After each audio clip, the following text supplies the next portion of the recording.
Welcome to my channel. In previous videos, you have hopefully learned how to do all the different technical elements in butterfly swimming.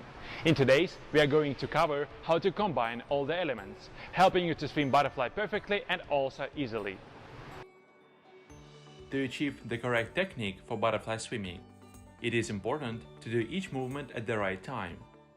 So you should do the movement of the body, arms and legs at the exact time that each movement is required. However, the time for the movements can vary slightly for each swimmer. For example, the kicks can be done a little earlier or a little later. In this video, I will talk about the standard timing of these movements that should be suitable for everyone.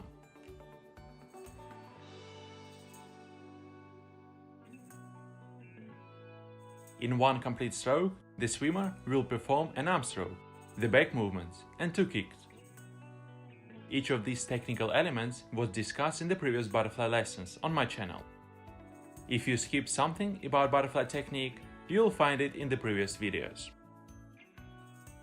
While swimming, it is important to do as few extra movements as possible. These extra movements lead to increased water resistance. Additional water resistance slows down your swimming speed. So, do only the movements that will push you forward.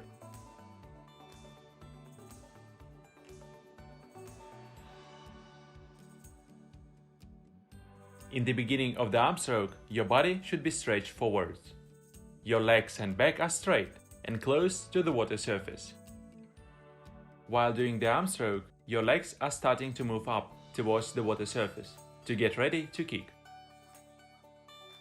Pay attention, your legs should not rise out of the water during swimming. When you move your legs up, you should continue doing the arm stroke. One very important thing to take note of: you should finish the arm stroke at the same time as performing the first kick. If you do these elements correctly, you will feel a strong speed increase.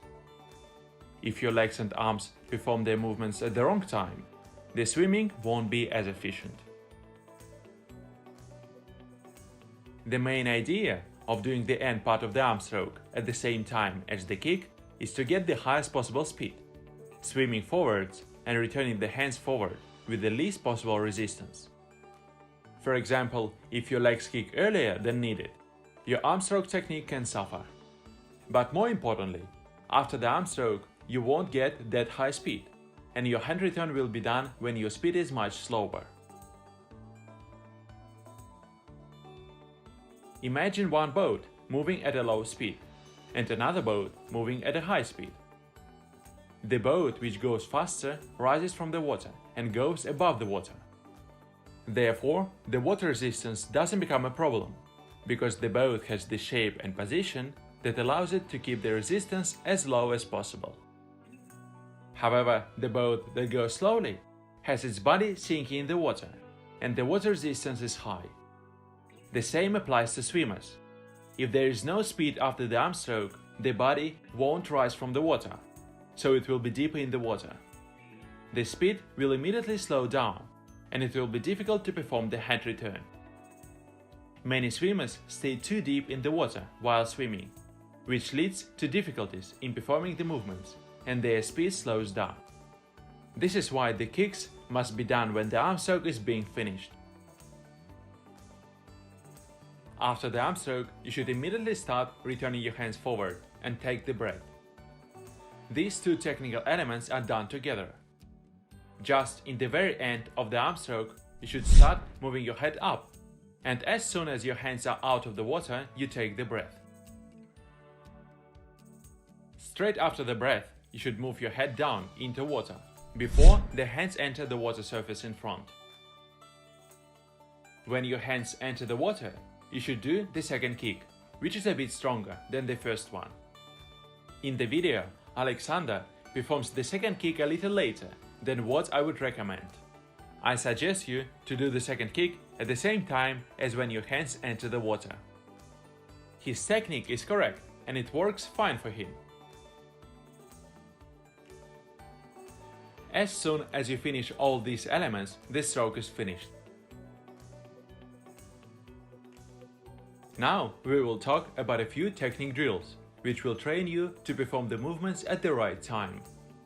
Butterfly swimming on your back is a great exercise to synchronize the movements of the hands and legs. You should do the arm stroke with both hands simultaneously, while on your back. After the end of the arm stroke, you do the first kick, and then return your hands above the water to the starting position. At the moment when your hands enter the water, you should do the second kick. Don't be in a hurry and do the exercise carefully. This is another drill that will help you to synchronize your arm strokes with your kicks. First, you return your hand forward and do the kicks. Then, return the second hand and perform the kicks. Once the hands are in the forward position, you do the arm strokes with your both hands and perform the kicks. Try to remember how it feels for you and attempt to regain the feeling while swimming butterfly.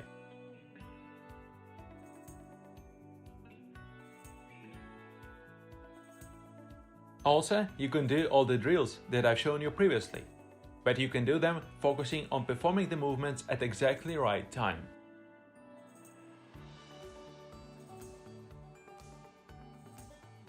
Many swimmers develop their personal technique on their own.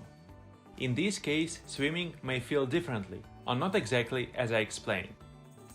You might feel not comfortable when you first try to work on these technical elements, or when you change your timing, as I've suggested. The main reason for this is that you're probably quite used to doing the movements in a different way, or using a different rhythm. So it's very useful to make a video of your swimming, to check whether or not your technique is correct. Leave your comments about how your technique feels in your own body, and let me know what mistakes you think you need to fix. As you already know, smooth movements are very important in butterfly. To achieve this, you should transfer weight forward at the right moment and smoothly dive forwards in order to save the speed. In the previous lesson, you did the exercise to learn how to transfer your own weight forward during the hand return. Now we will take a look at rolling in the water. After the arm stroke, your body weight must be concentrated around the pelvis. At this moment, you should have a high speed and a high position in the water, so you move forward with little resistance in the water. However, the speed slows down during the hand return, but it's very important to maintain the speed at this point. During the hand return, you should do the same back movement as in the training exercise on the land. Move your back forward and lift your legs up while returning the hands forwards. Pay attention when you move your back forward, there is no need to flex the back, keep it straight. The movement will shift your center of gravity forward and automatically pull you forward. If your center of gravity is kept behind, you will be pulled back during the hand return. To get the correct body movement, rhythm and coordination of movements, you'll need to focus on the elements while swimming. It's a lot to think about and also it takes time. However, once you achieve it, you'll literally fly over the water surface. Now we are going to learn how to glide. Gliding is a difficult process in swimming. On the one hand, gliding is useful because it allows you to move forward using the speed gained from the arm strokes and kicks. On the other hand, the speed is decreasing during the gliding because the swimmer doesn't do any movements, so the water resistance slows the speed. While gliding, you need to feel that moment, when your speed is still high, but starts to decrease. At this moment, you should start doing another arm stroke, so that you don't lose too much speed. The amount of decrease in gliding speed is different for every swimmer and every swimming style. Therefore, gliding time is different for everyone.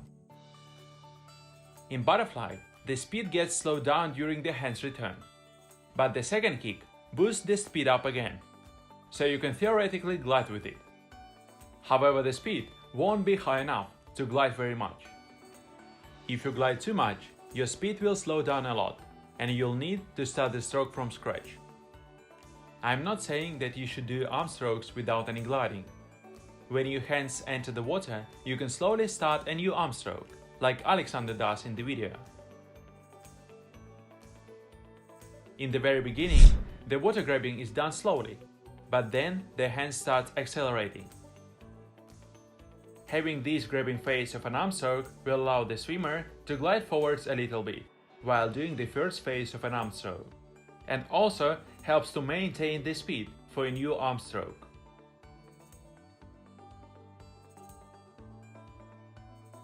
In butterfly, the tempo or pace depends on the distance you are swimming.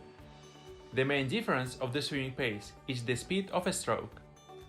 So depending on distance, only the speed of the arm stroke changes, but the technique of the movements remains the same.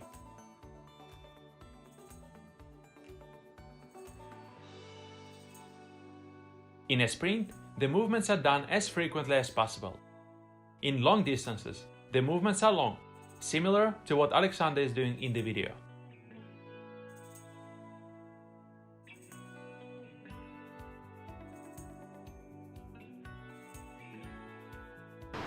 In the 5 butterfly lessons, you've learned all different technical elements of fly technique. Now you should be able to swim well, both aesthetically and efficiently, spending less energy and swim longer distances. Remember, butterfly technique is difficult and it takes time to set up the technique. I can guarantee that if you follow the tips from these videos, your technique will improve. Let me know in the comments which swimming stroke you'd like detailed videos of: backstroke, breaststroke or freestyle.